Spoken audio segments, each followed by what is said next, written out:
জীবনে মা বাপের হাতে 20,000 টাকা দিছুন, আব্বা আমনে খরচ করুন, দেন নাই কিন্তু। অথচ বউর কাছে বান্ডেলের পর বান্ডেল, ব্যাংকে বান্ডেলের পর বান্ডেল, মা বাপরে হিসাব দেন না। ও বাইরের বেড়াইতে হিসাব দেন, আমার এতটি আছে। মা বাপরে কন্যা, মা বাপরে শত্রু বানাইলেন। যেই মানুষটা আপনার সবচেয়ে আপন, এই মানুষটারে বানাইলেন আপনি শত্রু। মনে রাখবেন, হাসর মাঠে 1 ইঞ্চি সামনে যাইতে পারবেন না মা বাপরে কষ্ট দিয়া। তুই যদি তোর বাপরে না মানস, তুই মুরিদ, আমার দরবার যাইস না। আমি পরিষ্কার ভাষা বলে দেন, যেই সন্তান যেই মুরিদ তার বাপের কষ্ট দিব, ফয়জিয়া দরবারের গেট তার জন্য হারাম, যাইতে পারবে না আমার দরবারে, নিষেধ করে দিলাম। পীর মুরিদ আমার ব্যবসা না। এখনো বলছি, এখনো বলি, আবারও বলি, এই পৃথিবীতে একমাত্র নিঃস্বার্থে দোয়া করে মা বাপ, আর সবাই স্বার্থ নিয়ে দোয়া করে। কথা বলেন ঠিক না? যে শক্তিরা বিয়াটা করাইছি, যে বউ আয়া আমারে হুজুর ফানি বানাই দিব, ও মা গো মা, খাইবার ফানি দেয় না। অথচ বাপটা ফুট ফুট করতে করতে জীবনটা শেষ করে লাইছে। আর এক সময় তো বাপটার শরীরে শক্তি আছে, রুজি করতে পারছে। এমন টাইমে তুই বাপটার কষ্ট দিতেছ, ইচ্ছা করলে বাপটা রুজিও করার সময় নাই। ওই টাইমটা একবার তোর উপরে ভরসা কইরা জীবনটা বেই করে লাইছে, ফুট ফুট করতে করতে, জি জি করতে করতে জীবনটা শেষ করে ফেলাইছে। এরপরে তুমি যখন মা বাপরে বুড়া কালে যায় যখন মূল্যায়ন করো না, তখন পুরা বেটাটা পুরা বেটিটা বয়া বয়া কর, কি তা করলাম, আল্লাহ কা করলাম। আল্লাহ সহ্য করতে না কয়ে দিলাম, আল্লাহ সহ্য করতে না কয়ে দিলাম, আল্লাহ সহ্য করতে না কয়ে দিলাম। একদম পরিষ্কার ভাষা। বহুত বুড়া বেড়া ঈদের দিন কান্দে, আমার ফুতে 50,000 টাকার মার্কেট করলো। আরে আমি তো সিরিয়াল লুঙ্গিডি বললাম, ওই রে ফুতে যদি আমার একবার কইতো, আব্বা আপনার কিছু লাগবনি, যদি লাগবনি কইতো, আমি কইলাম, ওইলে ফুতরে আমরা কে ফরার বয়স আছে, আমার নাই না দিলে জ্ঞান তোই আমরা মনে শান্তি পাবো। কাপড়টি কিনাই না যদি বাপের হাতে দিতেন, বাপে যদি কইতো দাদা ভাই নো, ও দাদা ভাই নো, বাপটা কইলে পুত্রে খাওন বড় না, তুই যে আমার হাতে দিছ রে ফুত, আমার কলজাটা ঠান্ডা হয়ে গেছে। কথাটাকে সঠিক বলতেছি? এই কথাটাকে সঠিক বলতেছি?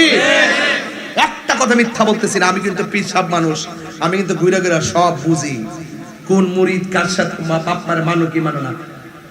এই মুহূর্তে যদি কোজ আমার কিডনি লাগবো, বাপ মা 1 মিনিটে দিয়ে দেবে কিডনিটা। কথা কোন সঠিক না বেটি? বাপ মারে কান্দায় যদি আপনি আমার সামনে আয়া ওয়াজ শুনে 2টা পর্যন্ত, যা হবার হয়ে গেছে বন্ধু, যা হবার হয়ে গেছে, আজকে থেকে আর যেন না হয়। নামাজ যা ছুটার ছুটে গেছে, আজকে থেকে যেন আর না ছুটে। কথা বলেন না কেন? আমি 5টা নামাজই চাইছিলাম না। 1 নম্বর একটা যুবক হাত তোলেন, হুজুর ওয়াদা করলাম আজকে 5 ওয়াক্ত নামাজ পড়বো মৃত্যুর আগ পর্যন্ত। হাত তোলেন দেখি। ওয়াজ বাড়িতে নিতেই, শুধু ঘটনা শুনলে চলতো না। এবার দিককালে আপনাদের ওয়াজের তাসিরটাকে দিককালে অন্তত তোমাকে 3 জন লোক হইলো বলতে হবে আল্লাহ রাসূল মুর্শিদ 3-এর প্রেমে। যুবক 3টা দাঁড়ায় যাও, কাহার দিকে তাকায়ও না। তুমি যদি নিয়ত করতে পারো, আল্লাহ তোমার এমন তৌফিক দিব, মা বাপ লইয়া মসজিদে নববীতে যাইয়া নবীর রওজার পাশে নামাজ পড়তে পারো। পায়া গেছে একজন, বাবা তুমি দাঁড়াও, কলজারা এত বড় হয়েছে আমার পোলা পান্ডে দীক্ষা, তোমার নাম কি? সজীব। তোমার নাম কি? স্বপন। তোমার নাম? রুবেল।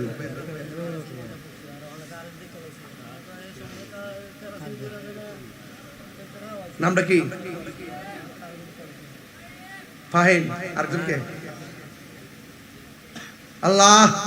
একটু বসেন, একটা ডাক দেন আল্লাহ, একটু দিল খুললা আল্লাহ আল্লাহ।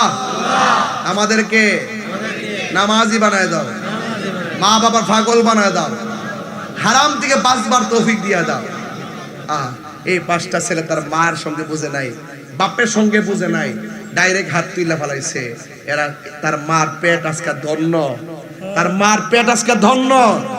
রাত্র তাহাজ্জুদের টাইমে 4:60 বাজতেছে, এরপর এখানে 5টা ছেলে নামাজি পেয়ে গেছি। আমি নিয়ত করছিলাম যে 5টা ছেলে, আমি বিশ্বাস করি এই 5টা ছেলের পরিবারকে নামাজি বানাইতে পারবে। কি একজন উসিলা? কি আমি যে একজন উসিলা করে এখানে আইছি, হাজার হাজার লোক কি আমার ওয়াজ শুনতেছে না? আপনি যদি একজন যদি ইচ্ছা করেন, আপনার দ্বারা গট্টা নামাজি হইতে পারে, গট্টার দ্বারা বাড়িটা নামাজি হইতে পারে। বাইরে আপনারা যদি এই যুবকগুলো নামাজ পড়তেন, এই সন ছাড়াতে আরো 5টা মসজিদে দরকার হইতো। কথা কোন ঠিক কিনা?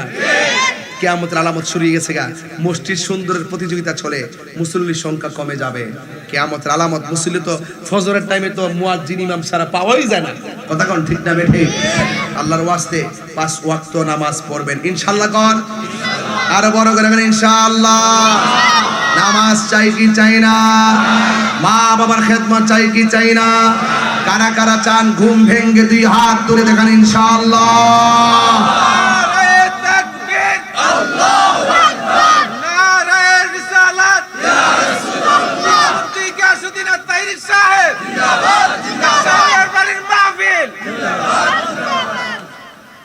মা বোনদেরকে একটু কথা বলে দেওয়া যায়, নামাজ যেমন ফরজ পর্দাও তেমন।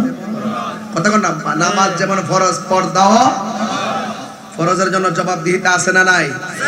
নামাজ অবজ্ঞা করলে জবাব দিতে আছে না নাই? এই জন্য আজকে থেকে ওয়াদা, আমরা 5 ওয়াক্ত নামাজ পড়বো ইনশাআল্লাহ। বলেন ইনশাআল্লাহ। আল্লাহ যেন আপনাদের সকলকে কবুল করে। আরো জোরে করে আমিন। সবাই আমার সাথে একবার বলবেন, মা কেন এত দামি জানে না সকলে, বলো মা কেন এত দামি জানে না সকলে। জানতো যদি পড়তো দেখে কোরআন হাদিস খোলে, একটি হজের সওয়াব মিলে, একটি মাকে একবার দেখিলে। মা কেন এত দামি জানে না সকলে, বলুন মা কেন এত দামি জানে না সকলে। 2 বছর পান করালো মায়ের বুকের দুধ, কোলে পিঠে নিয়ে আমায় দিতেন কত সুখ। একটা আশ্চর্য কথা শুনবেন। গতকাল আমি মাহফিল করছি চট্টগ্রাম, 2টা মাহফিল করছি। একটা করছি পটিয়া থানায়, আর একটা করছি আনোয়ারা থানায়। এর আগের দিন একটা মাহফিল করছি চন্দনাইশ। তো গতকাল যে লাস্টের মাহফিলটা করছি, একটা ছেলে, তার নাম হলো আতিক না কি জানে, সে আমার পাশে বসা। তখন সে বলতেছে, হুজুর 20 দিন আগে আমার আম্মা 19-20 দিন আগে তার আম্মা মারা গেছে। তো ছেলেটা বিদেশ থেকে চলে আসছিল, আমার পাশে বসে ওয়াজ শুনতেছে। আমি যখন এই গজলটা গাইতেছি, বিশ্বাস করেন কিনা জানি না, এর পকেট থেকে টাকা পয়সা তুইলা কানতে কানতে কানতে কানতে পরে বেহুশের মতন, আর গজলটা গাওয়ার সময় সব কানতেছে। দিতে 17,000 টাকা শুধু হাদিয়াই দিছে মার কথা শুনল। কি মার কথা? আর মনে মনে ভাবলাম, করে আমারে যেভাবে দিছ রে, যদি তোর মারে এইভাবে দিয়া তাহস, তাহলে তোর জীবন ধন্য। অতবার মাছের মাথা লয়ে বইছেন না কালকা খাইবার লাগে, গামলা ভরবার লাগিয়া। অতর মাছের মাথাটা মা আরেক ঘরে বই রইছে না, অবহেলা করে দিছেন না আর কি। আরে মা বাপরে না দিলে কিছু কইব, ঠেললা গামলা ভরে লইছ। ওর মা বাপটা কবরে গেছে গা, ওই মুহূর্তে যখন মাথাটা লয়ে বইবা, মা বাপরে মনে হইল আর খাওয়াই তারতা না। এই জন্য মা বাপ থাকতে খাওয়াও না খাওয়াও, মারে কইও।